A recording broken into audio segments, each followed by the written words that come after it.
टिपू सुलतान, ज्या टिपू सुलतानाने अनेक धर्मांतर केली, ज्या टिपू सुलतानाने अनेक देवळं मंदिरं लुटली पाडली, ज्या टिपू सुलतानाने महाराष्ट्रातली नव्हे तर संपूर्ण भारतातली काही ठिकाणची रयत इतकी भाजून काढली, मग त्या टिपू सुलतानाने कधी कोणाचा जात धर्म कोणतीही गोष्ट पाहिली नाही. ज्या टिपू सुलतान सोबत मराठ्यांनी कित्येकदा लढाया खेळल्या, ज्या टिपू सुलतानला कित्येकदा धूळ चारली, अशा स्वाभिमानी मराठ्यांच्या राज्यात सोलापूरमध्ये स्वतः बाबासाहेब आंबेडकरांचे नातू हे प्रकाश आंबेडकर शिवरायांच्या पुतळ्यासोबत त्या टिपू सुलतानाचा फोटो लावून त्याला हार घालतायत एका सभेमध्ये. याच्यासारखी लांछनास्पद गोष्ट कुठली नाही. ज्या बाबासाहेबांनी लोकशाही लिहिली, ज्या बाबासाहेबांनी स्वतःचं आत्मचरित्र लिहिलं, ते बाबासाहेब स्वतः सांगतायत की ज्या या परकीय आक्रमणं या भारतावर आली आणि ज्यांनी या भारताचा सगळ्या गोष्टी विध्वंस करण्याची वृत्ती ज्यांनी ठेवली, या सगळ्या गोष्टी येणाऱ्या काळामध्ये देखील या भारताला धोक्याच्या ठरतील. हे सांगणारे बाबासाहेब कुठे आणि त्यांचा नातू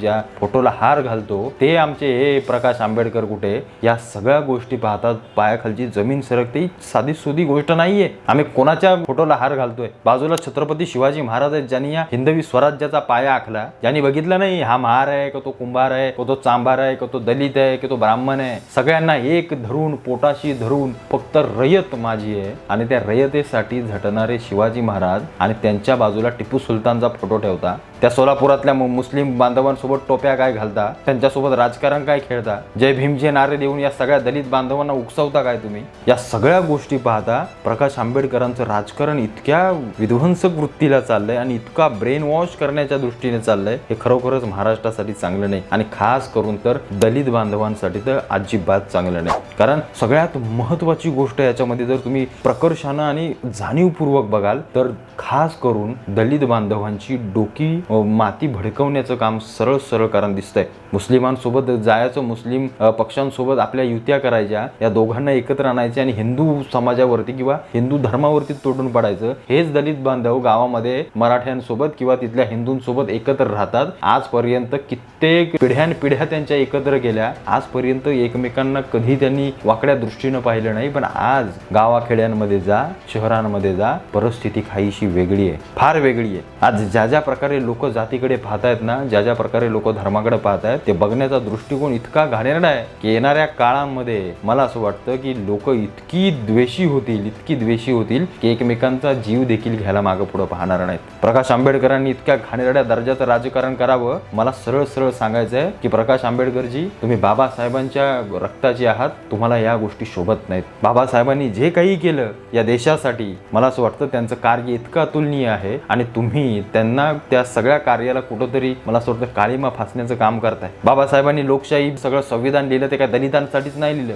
किंवा ब्राह्मणांसाठीच नाही लिहिलं, कुठल्याही विशिष्ट जातीसाठी नाही लिहिलं, सगळ्यांसाठी या सगळ्या गोष्टी केल्या. पण तुम्ही मात्र टिपू सुलतानचा फोटो घालून छत्रपती शिवाजी महाराजांचा अपमान केलात. याच्यासारखी गोष्ट कोणी या महाराष्ट्रातील नव्हे या देशातील कोणीही माणूस विसरणार नाही. याचा अर्थ तुम्ही सरळ महाराजांचा अपमान केलात. तुम्ही त्या औरंगजेबाच्या थडग्यावरती जाऊन स्वतःचा माथा टेकवलात, तुमचं तुम्हाला लगलाभ. पण या महाराष्ट्रात ज्या औरंगजेबानं रयत भाजली त्यानं काय दलितांना सोडून फक्त हिंदूंनाच मारलं नव्हतं, तुमच्या आमच्यातली सगळी लोक मेली होती. विचार करा जरा प्रकाशजी, तुम्ही ज्या गोष्टी करता आहात त्या गोष्टी येणाऱ्या काळामध्ये किती वाईट परिणाम घडवून आणतील.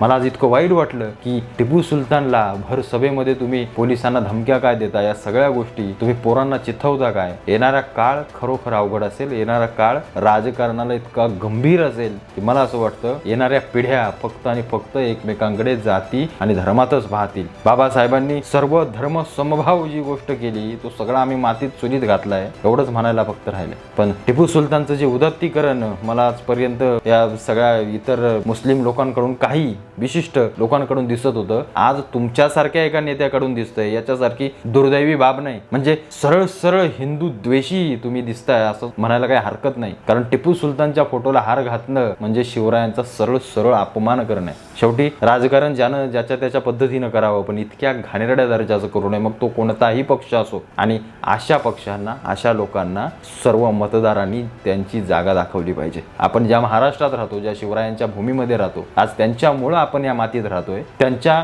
समोर त्यांचा अपमान करणं हे सगळ्यात मोठी चूक आहे आणि मला असं वाटतं हे सगळ्यात मोठं वेडेपण आहे. कळून जाणून बुजून या सगळ्या गोष्टी केल्या जातात. यातला इतकं घाणेरडं राजकारण मी तरी माझ्या आतापर्यंतच्या सगळ्या गोष्टींमध्ये पाहिलं नाही. मला जितकं वाईट वाटलं की या महाराष्ट्रामध्ये टिपू सुलतानच्या फोटोला हार घालणं ही काही साधी बाब नाही आणि सगळे मंचावर ते सगळी मुस्लिम लोक जी मुस्लिम लोक फक्त इथं म्हणायला मराठी आहेत पण उद्या जर कोणती गोष्ट झाली ना हे सगळे विरोधात उभे राहतील. ही परिस्थिती या महाराष्ट्रातली या शिवरायांच्या गडकिल्ल्यांवरती गडजिहाद सगळे करून टाकलं. सगळीकडे जमिनींचं थडगी मडगी सगळी बांधत सुटलेत. सगळीकडे ते वक्फ बोर्ड नुसत्या जमिनी घेत सुटले. धर्मांतरण करणं लव जिहाद काय गोष्टी करतायत ही लोक. या जगाच्या पाठीवर कुठेही जा या जगामध्ये अशांतता पसरवणारे जर कोणती गोष्ट असेल तर इतिहास पाहून घ्या. नक्की तुम्हाला समजेल की कोण अशांतता पसरवतं. मला असं वाटतं प्रकाश आंबेडकरांनी या गोष्टी खरोखर एकदा स्वतःमध्ये झोकून पाहावं. आपण काय योग्य केलं आणि आपण काय वाईट केलं. आणि जर तुम्ही असलं राजकारण खेळणार असाल तर तुमचं राजकारण तुम्हाला. पण मतदारांनो एक गोष्ट लक्षात ठेवा या अशा लोकांना त्यांची जागा दाखवून द्या. आणि महाराष्ट्रात मराठी म्हणून शिवरायांच्या राज्यात मराठी म्हणून तुम्ही एक राहा. बाबासाहेबांनी जे काही गोष्टी लिहून दिल्या त्या गोष्टी आणि ते सगळे नियम ते कायदे आज आपण त्याच्यामुळे सगळे जिवंत आहोत. नाही तर आज आपण एकमेकांचे बळी घेतले असते. या सगळ्या महापुरुषांची जे काही आपल्यावर उपकार आहेत ना त्या उपकाराची थोडीशी जाण राहू द्या. आणि येणाऱ्या निवडणुकांमध्ये या असली सगळी घाण करणारी लोक आपापल्या घरी बसवा. तुम्हाला काय वाटतं या टिपू सुलतानच्या फोटोला हार घातला काय हे सगळं प्रकरण वाटतं मला आवर्जून कळवा. हे योग्य आहे अयोग्य आहे. ज्या टिपू सुलतानानं कधीतरी आपल्या पिढ्यांच्या आया बहिणी सगळ्या पळवल्या भोगल्या कधीतरी आपले शेतकरी कापून टाकले कधीतरी आपली लोकांना मारून टाकलं या असल्या लोकांच्या फोटोला आपण हार घालतो. तो औरंगजेब स्वतःच्या रक्ताच्या लोकांना मारून फेकतो. अहो ते तुम्हाला काय मला समजत नाही ही लोक काय करतायत. कसल्या घाणेरड्या दर्जाचं राजकारण करतायत. अवघड आहे. भेटू पुन्हा एकदा का नवीन व्हिडिओ सोबत. तुर्तास धन्यवाद.